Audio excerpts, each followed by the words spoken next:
ओम शांति।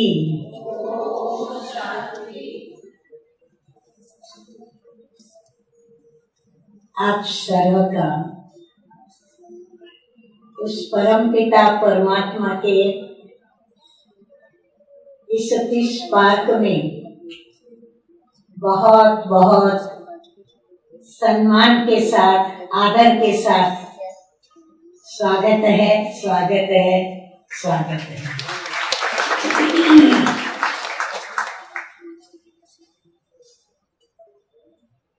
जब महिलाओं की बात आती है, नारी समाज की बात आती है या नारी की बात आती है, तो नारी शब्द का जो अर्थ और भाव है या नारी शब्द की जो परिभाषा है वो नजरों के आगे आती है। हो सकता है आप में से कई बहनों को इस नारी शब्द के अर्थ और भाव का यथोचित परिचय न भी हो। नारी शब्द की संधि विच्छेद करते हैं तो ना अरी, ना माना नहीं, अरी माना दुश्मन। जिसका कोई दुश्मन नहीं उसको कहते हैं नारी। परंतु बड़े खेद के साथ यह बात आज इस महिला वर्ष के आज के इस दिवस पर कहनी पड़ रही है कि नारी अस्तित्व जो है वो बहुत ही एक विशाल बेहद का अस्तित्व है, जिसकी परिभाषा प्रभु के साथ मिलाई गई है। कहते हैं प्रभु की पहचान क्या। जब प्रभु से ये प्रश्न पूछा गया तो प्रभु ने सिर्फ एक अक्षर में जवाब दिया कि इस धरती पर जो माँ है वो मेरा परिचय है। माँ और प्रभु ये दोनों करीब करीब भावनात्मक रूप से देखें या फिर गुणों के आधार पर देखें और शक्तियों के आधार पर देखें तो बहुत मिलता जुलता है।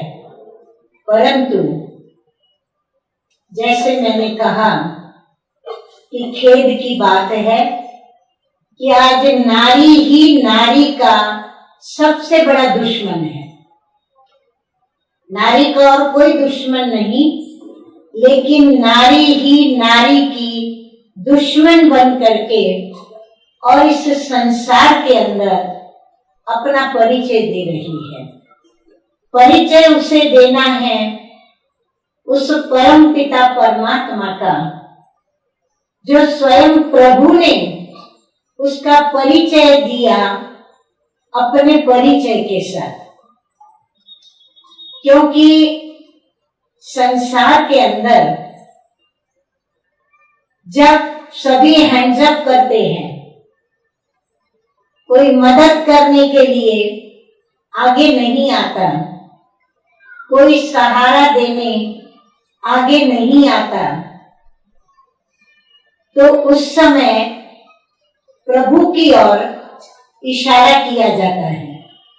यहाँ तक कि डॉक्टर्स भी जब किसी दर्दी को बचाने में खुद को असमर्थ महसूस करते हैं तो वह भी यही कहते हैं कि हमारे से जितने प्रयत्न होने चाहिए थे हमने किए, लेकिन अब ऊपर वाले के ऊपर है। यदि ऊपर वाले की दया कृपा या दुआ होगी तो कुछ मिरेकल हो सकता है। ठीक उसी प्रकार कहते हैं पूत कपूत भयो, परंतु माता कभी भी कुमाता नहीं होती है। गुजराती में कहते हैं कोड़ विना मोड़ो कंसार, माँ विना सुनो संसार। तो प्रभु ने माँ को बना करके और अपने हाथ धो डाले। वो सर्वश्रेष्ठ कलाकार है, सर्वश्रेष्ठ मूर्तिकार है, सर्वश्रेष्ठ वो शिल्पकार है। स्वाभाविक ही जितना ऊंचे ते ऊंचा मूर्तिकार होगा, कलाकार होगा, शिल्पी होगा, तो उसकी जो कलाकृति होगी वह भी उतनी ही श्रेष्ठ होगी। परमात्मा प्रथम माँ बना और माँ बन करके उसने इस सृष्टि की रचना रची और इस सृष्टि के ऊपर प्रथम रचना उसने ब्रह्मा के रूप में माँ की ही रची। भले कहने में ब्रह्मा पुरुष है, परंतु ब्रह्मा को कहते हैं स्थापना करता, अर्थात इस सृष्टि का रचयिता। और हर छोटे से संसार की रचयिता प्रथम माँ होती है। पिता भी साथ में है, लेकिन फिर भी गायन जो होता है, तुम मात पिता हम बालक तेरे, त्वमेव माताश्च पिता त्वमेव। मातु पितु सहायक स्वामी सखा, प्रथम माँ का गायन। देवी देवताओं में भी आप देखें तो सर्वश्रेष्ठ युगल मूर्त जो हैं, श्री राधे कृष्ण तो पहले राधे का ही नाम है, श्री लक्ष्मी नारायण तो पहले श्री लक्ष्मी जी का नाम है, श्री सीताराम तो पहले श्री सीता का नाम है। और हम भारत देश में जन्मे हैं, तो इस भारत की भूमि को भी भारत माता कहा गया है। जितनी भी हमारे भारत देश के अंदर नदियां बहती हैं, आप अक्सर उनके नाम जो देखेंगे, गंगा, जमुना, कावेरी, गोदावरी, सरस्वती, ये सब नदियां नारी के नाम पर ही बहती हैं। और ये सभी नदियां पतित पावनी कहलाई हैं। इन नदियों के ऊपर कहां कहां मेले भी लगते हैं। तो माँ का संसार के अंदर बहुत ऊंचा गायन है। लेकिन क्या आज भारत की नारी ने अपने हृदय पर हाथ रख करके स्वयं से पूछें कि क्या वैसा ही विशाल हृदय अभी तक नारियों ने अपना बना के रखा है, या फिर नारी नारी में ईर्ष्या द्वेष करके और घर के अंदर दुख अशांति उनके बीज डालती है। आज घर घर की कहानी देखें तो बहुत करके मेजॉरिटी घरों के अंदर, घर गृहस्थ जीवन के अंदर, जैसे माँ और पुत्री हैं, ऐसे सासू और बहू है, ननंद और भौजाई है, ननंद और भाभी है, देवरानी और जेठानी है, छोटी बहन बड़ी बहन है। लेकिन आज इन सभी संबंधों के अंदर विसंवादिता आ गई है। क्यों आई है? क्योंकि आज नारी नारी को सुखी देख नहीं पाती है, जबकि नारी को देखते हुए सुखी होना चाहिए, खुश होना चाहिए, नारी को आगे बढ़ाना चाहिए, नारी का सम्मान करना चाहिए, नारी का आदर करना चाहिए। परंतु आज एक नारी दूसरी नारी का इतना आदर कर नहीं पाती है। इसलिए हमें आज यह विषय चुनना पड़ा।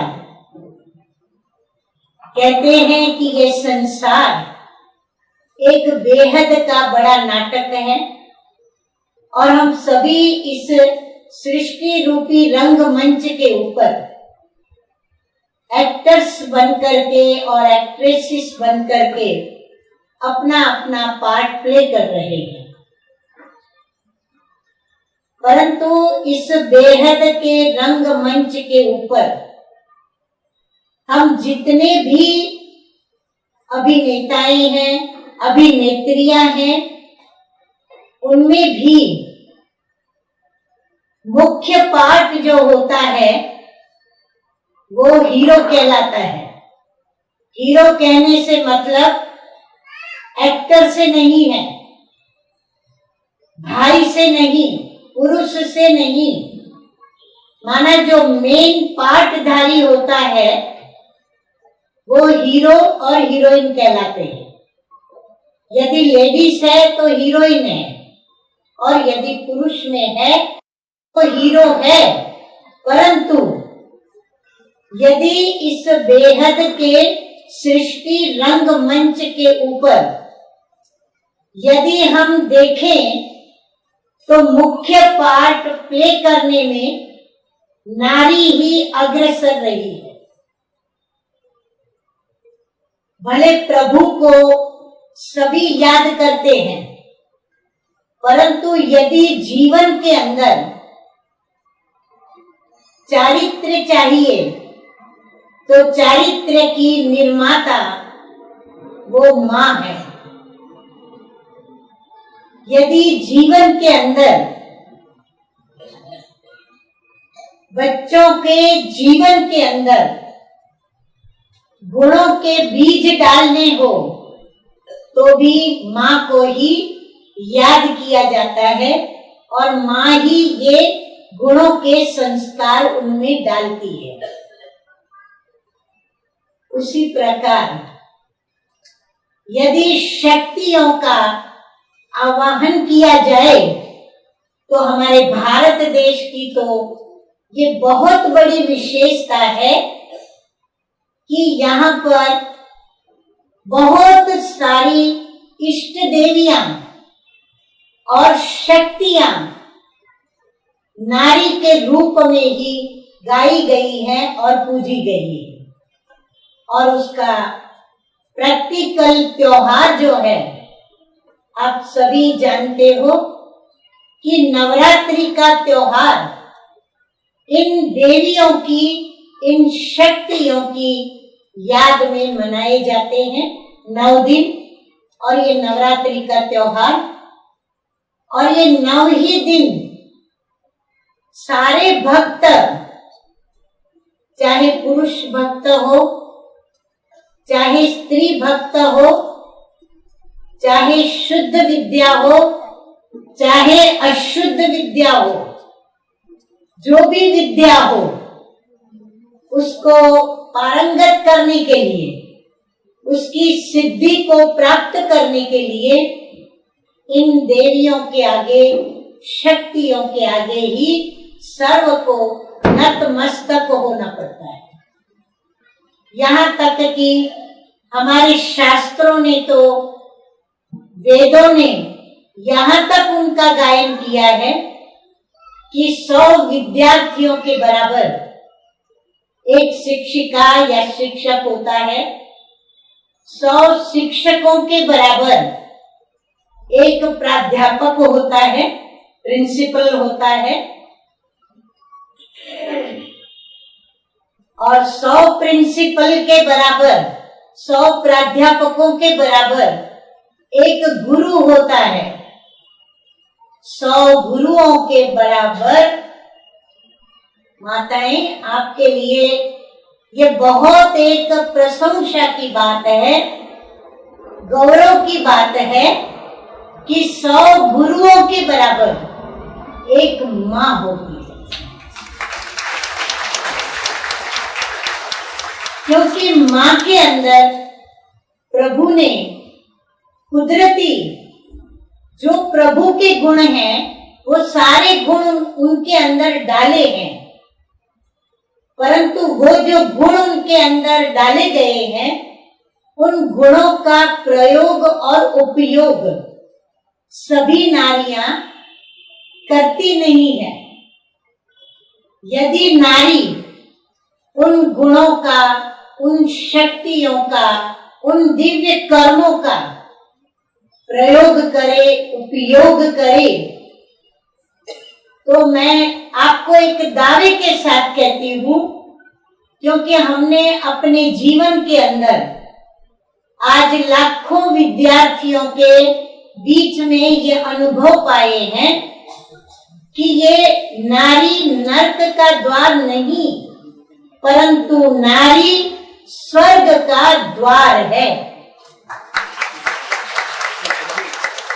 नारी चाहे तो प्रत्येक घर स्वर्ग बन सकता है, परंतु नारी चाहे तो ये दो बीच में बहुत बड़ा ऊंचा पहाड़ है। नारी उस ऊंचाई को नहीं देखती, लेकिन यही कहेंगे कि नारी उस ऊंचाई को छोड़कर और उसकी नजर नीचे की ओर रहती है, कंपैरिजन में, कंपटीशन में, और सदैव वो इसी मापदंड में रहती है कि मैं महान हूं या मेरी पड़ोसन महान है, मैं ज्यादा सुखी हूं या मेरी पड़ोसन ज्यादा सुखी है, मेरे घर में टीवी अच्छा है, महंगा है, कौन सी कंपनी का है, और पास वाले पड़ोसी के घर में कौन सा टीवी है। हर साधन में वह पड़ोसी के घर की ओर देखती है, ये नहीं सोचती कि मुझे अपना एक संसार मिला हुआ है और मुझे अपने इस छोटे से संसार को स्वर्ग बना के रखना है। मुझे अपने इस छोटे से संसार में जिसको मैंने जन्म दिया है, मुझे उसकी पालना करनी है। ये मेरा कर्तव्य है, ये मेरा फर्ज है, न कि मेरा फर्ज और कर्तव्य दूसरों को देखने में या दूसरों की बातों को सुनने में है। प्रपंच और परचिंतन ये आज नारियों का एक ऐसा शौक बन चुका है कि दूसरे के घर में क्या होता है वो जानने की जिज्ञासा उसके हृदय के अंदर बड़ी तीव्र होती है। तभी कहा गया कि जब किसी की भी निंदा की जाए, किसी के भी अवगुण का वर्णन किया जाए, किसी की भी कमजोरी पर हंसी मजाक की जाए, तब इंसान को अंगुली निर्देश करने से पहले क्या सोचना चाहिए? अंगुली ऐसे करने से बाकी की अंगुलियां किसकी ओर जाती हैं? स्वयं की ओर ही जाती है। उसकी तरफ तो एक ही अंगुली है, लेकिन स्वयं के तरफ सारी अंगुलियां हैं। तो मैं यही कहूंगी कि यदि हम अपने जीवन के अंदर इस बेहद सृष्टि रंगमंच के ऊपर स्वयं को अभिनेता या अभिनेत्री समझते हैं, तो माताओं को मैं जरूर ये कहूंगी कि आप अपने बच्चों की आदर्श हीरोइन माना हीरो बनो, और हर बच्चा अपने माता पिता को हीरो और हीरोइन के रूप में ही, यानी कि आदर्श के रूप में ही सामने रखता है। जो माता पिता करते हैं वो बच्चा सीखता है, और बचपन से उसके अंदर ये संस्कार पड़ते हैं।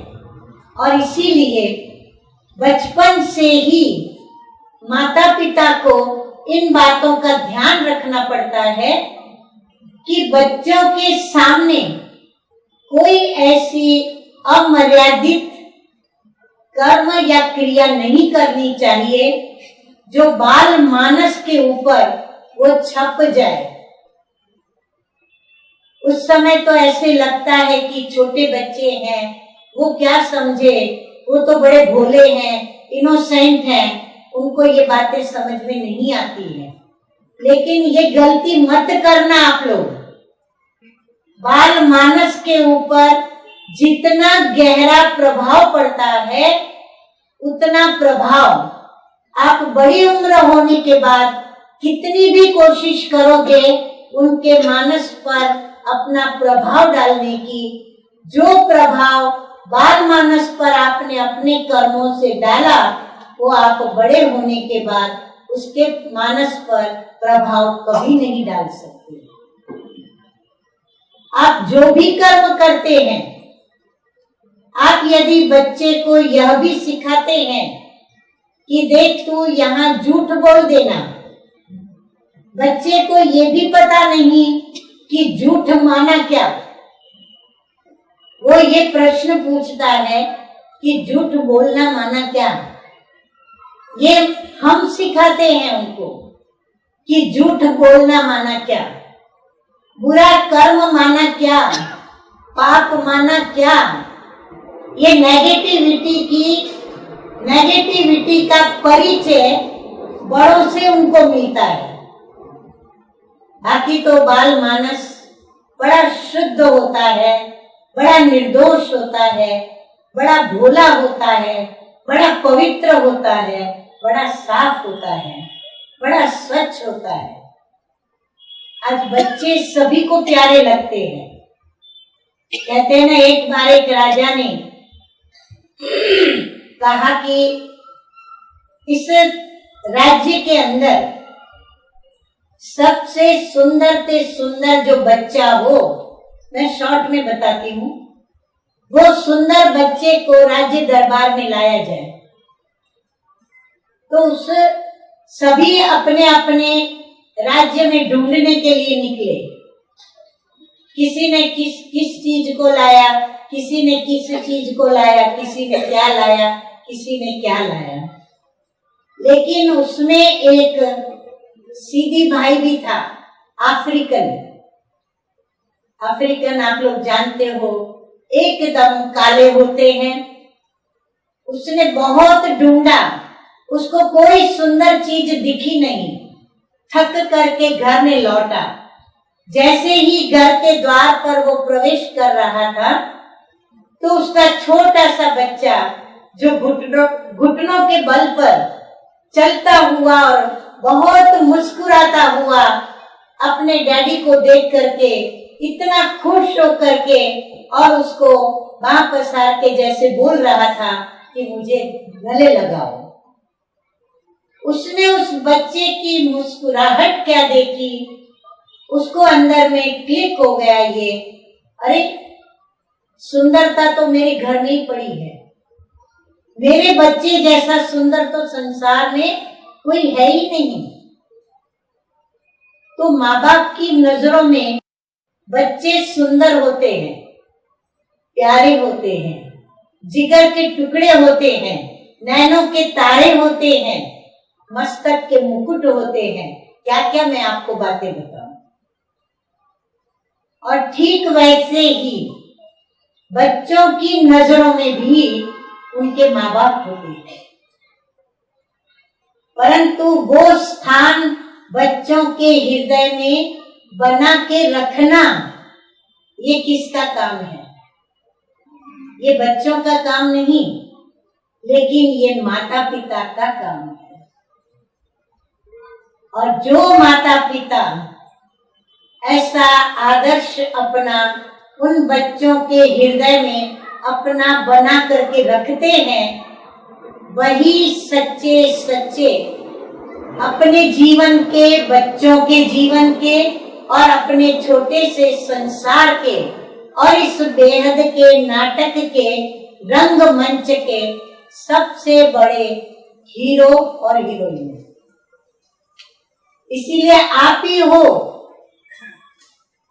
आप चाहो तो अपने आधार पर अपनी तो जीवन चलाते ही हो, लेकिन बच्चों के जीवन की बागडोर जो आज हम देखते हैं कि बच्चे जो ही बड़े होते हैं, समझदार होते हैं, धीरे धीरे उनकी लगाम माँ बाप के हाथ से छूटती चली जाती है।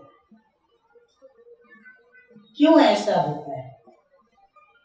जबकि इतना माँ उन्हें प्यार देती है, माँ उनके लिए इतना सहन करती है, जन्म देने से पूर्व माँ उनको अपने पेट में पालती है, इतना उसके लिए त्याग करती है, ममता दिखाती है, खुद गीले में सो के और उसको सूखे में सुलाती है, खुद भूखी रह के उसको खिलाती है, पिलाती है, कितने काम करके जो काम उसको नहीं करने चाहिए, बर्तन मांज के, कपड़े धो के, खाना पका के, सिलाई काम करके या फिर कहीं नौकरी करके वो अपने बच्चों को पढ़ा करके और आगे बढ़ाना चाहती है। जो माँ अपने बच्चों के पीछे इतना सब कुछ त्याग करती है, इतनी मेहनत करती है, उस माँ को वो बच्चे समय आने पर परवाह न करके और उसको छोड़ करके चले जाते हैं। क्यों?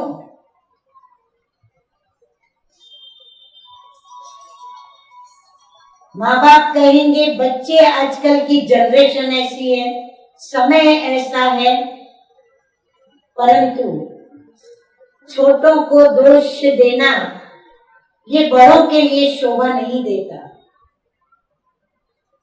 आप कहेंगे समय की हवा है, समय ऐसा चल रहा है, कली काल चल रहा है, समय बदल चुका है, विज्ञान बहुत आगे निकल चुका है और विज्ञान ने इतनी तरक्की की है कि आज बच्चे होशियार हो गए हैं, माँ बाप उनके आगे अनपढ़ हो गए हैं।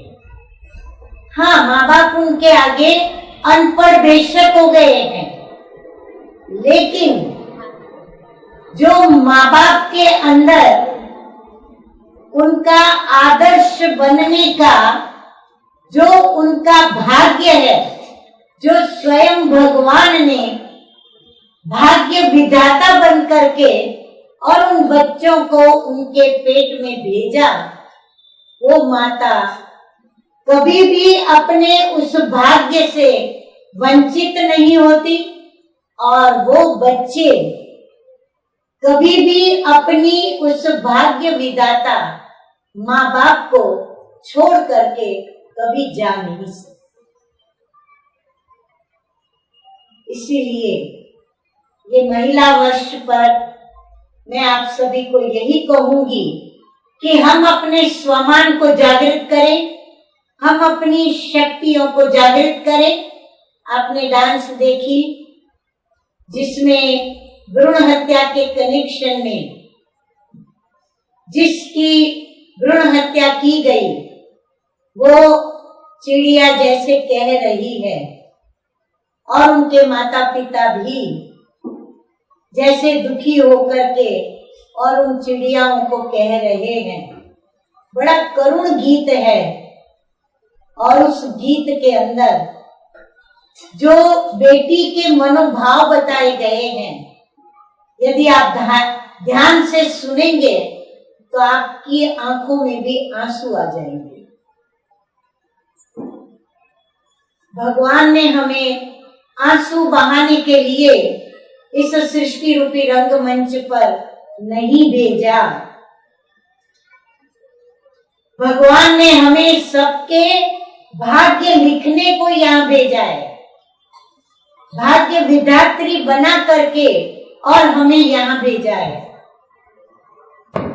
इसीलिए हम अपने उन शिव शक्तियों के जो देवियों के संस्कार होते हैं, जो गुणों के संस्कार होते हैं, हम अपने उन संस्कारों को जागृत करें, हम अपने स्वस्वरूप को जागृत करें और हम अपने स्वमान के साथ, गौरव के साथ हम अपने अधिकारों को और अपने हकों को हम थोड़ा हिम्मत रख करके और कहना शुरू करें, मांगना शुरू करें। हम डरे नहीं, हम घबराए नहीं। यदि डर लगता है, यदि घबराहट होती है, तो मैं आपको अपने अनुभव के आधार पर कहती हूँ कि यदि सर्वशक्तिमान प्रभु को अपना साथी बनाकर उसको साथ रखते हुए यदि हिम्मत से काम लेंगे तो आपको अवश्य ही उस प्रभु की मदद मिलेगी, मिलेगी और मिलेगी। प्रभु को तो कौन नहीं याद करता, और खास करके माताएं, नारियां, कन्याएं, बहनें वो तो बहुत दिल से याद करती हैं।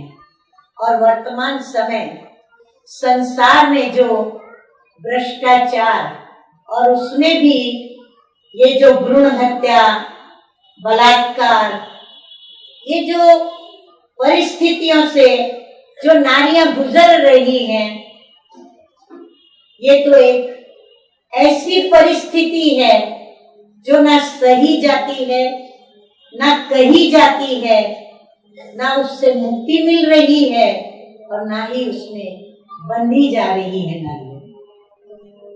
तो कौन मदद करेगा?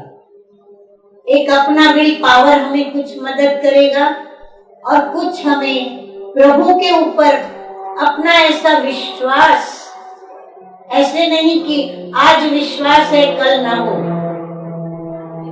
कोई भी व्यक्ति विजयी तब बनती है जब वो विश्वास रखती है किसी में। गीता में भी कहा है, निश्चय बुद्धि विजयंती, संशय बुद्धि विनश्यन्ति। अगर निश्चय है तो विजय है, परंतु निश्चय किसमें? स्व में और उस परम पिता परमात्मा। तो मैं आपको आमंत्रित करती हूँ कि आप यहाँ पर जरूर पधारें। अपने स्वमान की जागृति की, जो ईश्वरीय ज्ञान की और सहज राजयोग की जो शिक्षा हमें बचपन से मिली। मैं 13 साल की उम्र में यहाँ पर आई। मेरे बाजू में ये जो बैठी है विष्णु बहन, ये 10-11 साल की उम्र में यहाँ पर आई है। और आज भी आप देखते होंगे समाज के अंदर कई हमारी बहनें जो दीक्षा लेती हैं, प्रभु के इस मार्ग को अपनाती हैं और अपने कौमार्य जीवन के अंदर आगे बढ़ती हैं। हम ये नहीं कहते आपको कि आप हमारी तरह ब्रह्मा कुमारी बनो, आप हमारी तरह सफेद वस्त्र पहनो, आपको हमारे जीवन में चलो, नहीं, हम आपको ये कहना नहीं चाहते। आप खुशी से, आपको यदि शादी करनी है आप करो, आप अपनी पढ़ाई करके आगे बढ़ना चाहती हो बढ़ो, आप जॉब करना चाहती हो, बिजनेस करना चाहती हो, आप खुशी से करो, परंतु अपने स्वमान की जागृति के साथ, अपने गौरव को लेकर के और उस पिता परमात्मा में निश्चय रखते हुए, अपनी विल पावर को बढ़ाते हुए, आप एक सशक्त नारी बनकर के, जब आप ऐसा सशक्तिकरण अपने जीवन के अंदर लाओगी, तब आप निश्चय बुद्धि विजयंती होकर के और अपने जीवन पथ पर उन मर्यादाओं में भी चलोगी जो मर्यादाएं आज हमारी बहनें, नारियां, माताएं तोड़ रही हैं।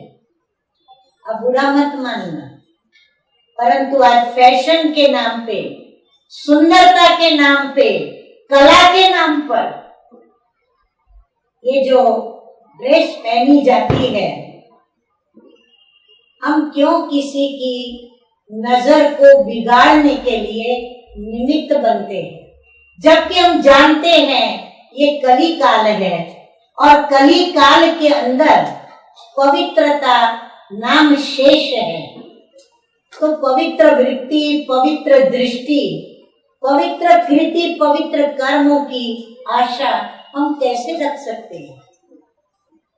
तो जितना हो सके स्वयं की सुरक्षा हम स्वयं ही कर सकते हैं।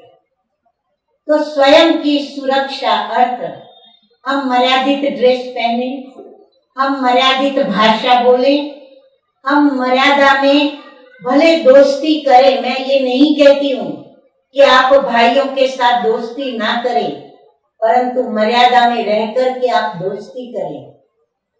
आप मर्यादा में रहकर बातें करें, मर्यादा की भाषा बोलें, मर्यादा में रहकर के सारे कार्य करो। कौन मना करता है आपको? आज हमारा क्षेत्र भी ऐसा है कि हमें भी सारा दिन भाइयों के बीच में, भाइयों के साथ हमें सेवा के कार्य करने पड़ते हैं। तो क्या हम कार्यों को छोड़ दें? हम भाइयों के साथ कार्य न करें? करते हैं, परंतु परम पिता परमात्मा ने, जो हमारे फाउंडर प्रजापिता ब्रह्मा बाबा और हमारी मातेश्वरी सरस्वती जी, उनके द्वारा ये संस्कार डाले कि हम अपने विचार ऊंच रखें, हमारी वृत्तियों को शुद्ध रखें, हमारे संकल्प बड़े शुभ रखें, हमारे कर्मों में हम श्रेष्ठता रखें और हम प्रत्येक को एक ईश्वर के सभी हम बच्चे हैं, तो वो भाई भाई की दृष्टि रखें, वृत्ति रखें और हम सभी से व्यवहार करें। हमारे से जो बड़े हैं उनका हम सम्मान करें, उनका हम आदर करें, छोटों को हम प्यार दें।